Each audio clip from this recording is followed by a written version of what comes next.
tenemos que hablar de la extensión de la doble indemnización. Se recibieron muchísimas críticas por parte de los empresarios. La situación a partir del coronavirus es muy difícil para muchas empresas. Vamos a ver qué opina de esto el ex ministro de Trabajo, Jorge Triaca, que nos atiende en esta tarde. Triaca, ¿cómo le va? Buenas tardes. Hola, Leonora, ¿cómo le va? Bien, muy bien. Muchas gracias por atendernos. Bueno, a ver, se extendió la doble indemnización, esto queda instalado hasta fin de año y va a convivir durante un tiempo con la prohibición de despidos en el medio de un momento particular, tanto para el empleado, por supuesto, pero también para el empleador. ¿Cómo lo ve a esto? Mirá, yo creo que una cuestión muy particular como tiene que ver esta cuarentena y una cuarentena tan extendida hace que se tomen medidas atípicas. Nosotros en general no estamos de acuerdo con la doble indemnización porque creemos que le quita el dinamismo al ámbito del trabajo que requiere entradas y salidas de trabajadores permanentemente. Y así ha sucedido en los países que han recuperado volumen de trabajo después de haber pasado por una cuarentena. Creemos que esta doble indemnización lo que hace es retrasar un problema y a muchos sectores, como a muchas pymes, le genera un conflicto muy significativo porque no pueden generarse los recursos y siguen teniendo que pagar y sostener salarios que no pueden pagarlos. Entonces me parece que ahí estamos ante esa situación que es difícil. Y sobre todo porque hay muchas actividades y muchas provincias que han podido retomar actividades y que no hace falta, digamos, que tengan este mecanismo de cuidado para poder sostener el nivel de empleo.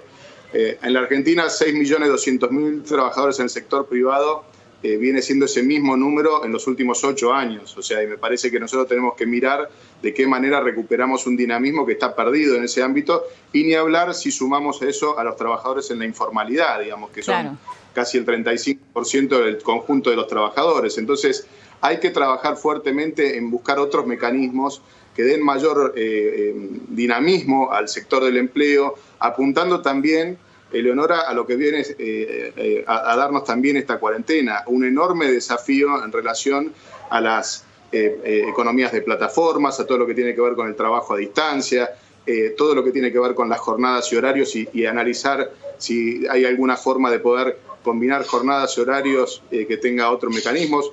Hablar sobre los fondos de cese para que situaciones como esta no tengan que estar el Estado emitiendo para cubrir al sector privado, sino que tengamos algún mecanismo para que en circunstancias particulares como la que nos tocan ahora se puedan resolver. Digo, esos son los debates que tienen que darse en el ámbito legislativo, en el ámbito del Ejecutivo, y me parece que hoy, por lo menos, la solución es sacar decretos que después son inaplicables para muchos sectores, sobre todo los de las pequeñas y medianas empresas. Hablaba recién de mecanismos de mayor flexibilización, digo, que se pueda prescindir de un empleado y al mismo tiempo rápidamente también tomarlo, porque también ahí está la cuestión. Digo, pensaba en la situación de Estados Unidos. ¿Usted estaría de acuerdo con un mecanismo como el de Estados Unidos?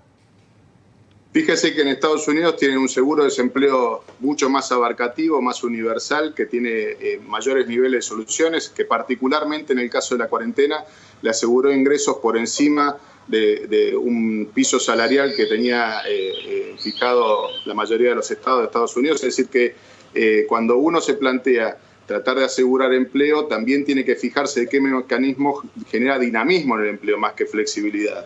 Es dinamismo el que tenemos que generar y pensar sobre todo de qué manera podemos, con circunstancias como las que nos tocan ahora en la cuarentena o cualquier sector que tenga una industria en conflicto, tenga, por ejemplo, fondos de ceses o seguro de desempleo que brinde cobertura de ingresos a los trabajadores, pero que también les permita generar las habilidades y las capacidades suficientes a través de la formación profesional para volver al empleo rápidamente. Claro, está bien. La diferencia entre flexibilidad y dinamismo es importante marcarla. Ahora, totalmente.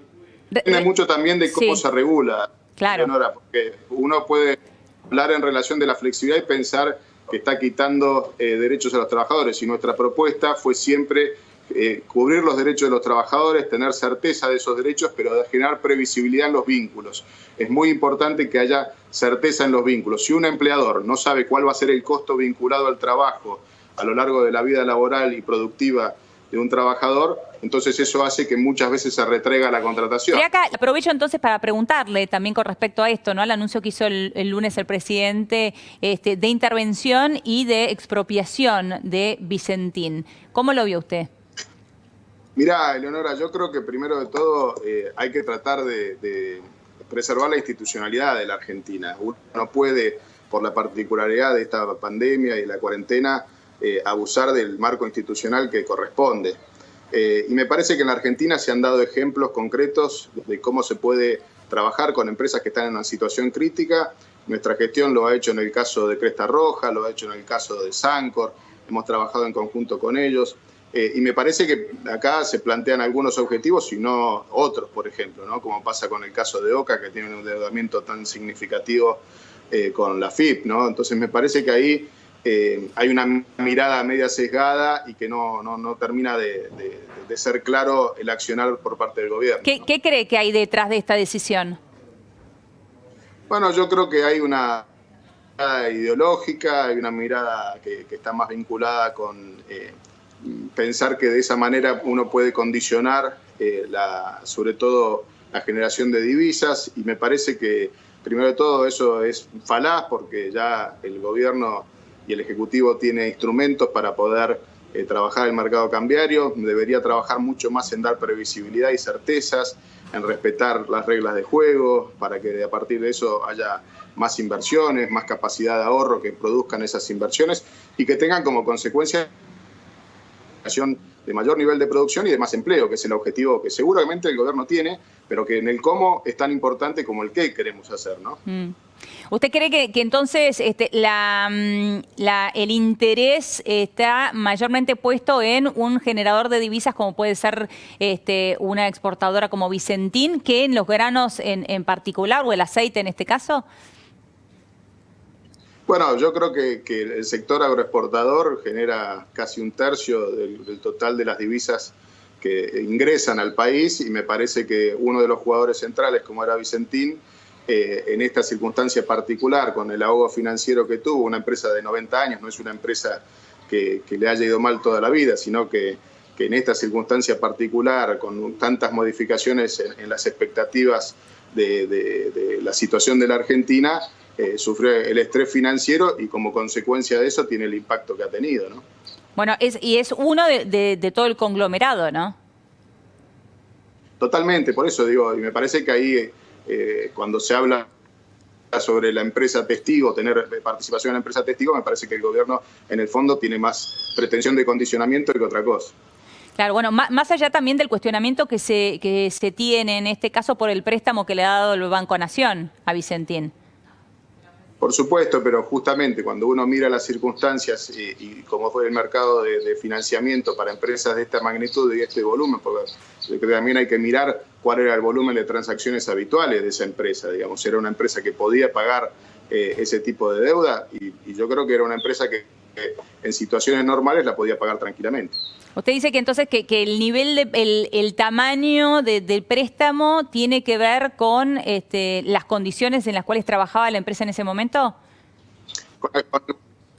Con el volumen de operaciones que tiene que ver con esa empresa, con las inversiones que realiza, de esa empresa o de cualquier empresa de la misma magnitud, digamos, me parece que tiene que ver con eso. Ahora, hay una particularidad en una circunstancia sobre el estrés financiero y sobre el requerimiento de los productores que le genera esa situación.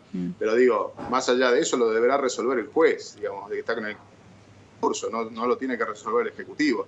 Y en todos los casos se puede trabajar con el juez para buscar una solución, para que la empresa siga operando, para que a través de mecanismos como puede ser el cram down o como puede ser a partir del mismo concurso se puedan resolver estas cuestiones. No tiene que hacerse cargo de la deuda el gobierno nacional, que es el conjunto de los argentinos que son contribuyentes, ¿no? ¿Cómo está viendo, Triaca, el rol de los gremios durante, estos 6 meses de gobierno que lleva Alberto Fernández? Muchos de ellos ya con el tema coronavirus, los primeros no. Digo, pero ¿cómo ve el rol de los gremios a diferencia de lo que le ha sucedido a usted mientras era ministro de Trabajo en el gobierno de Macri? Bueno, de vuelta, hay una circunstancia muy particular que es esta pandemia y esta cuarentena que ha generado un nivel de consenso bastante amplio y de acompañamiento por parte de los distintos sectores gremiales. Lo que sí creo es que deja muy claro también a veces la conducta de algunos sectores gremiales que estaban más vinculadas, sobre todo en relación a nuestro gobierno, con intereses políticos, no con intereses de defensa de los trabajadores. Y me parece que eso se nota demasiado evidente, ¿no? ¿Cree que había una tensión particular con el gobierno y esto tiene que ver más que nada con un tema del signo político? Definitivamente, cuando vemos que hay una pérdida tan significativa del poder adquisitivo de los trabajadores, cuando hay trabajadores que están en circunstancia a la puerta del desempleo, cuando hay una tensión enorme en las expectativas del desarrollo de la actividad laboral y de la informalidad, y no hay voces de los sectores de la mayoría representativa de los trabajadores que lo señalen, vemos que hay mucha más intencionalidad política, en este caso para el gobierno, y como fue en nuestro caso, para restarle apoyo, ¿no? Triaca, muchísimas gracias por su tiempo. Eleonora, un gusto. Muchas gracias a ustedes.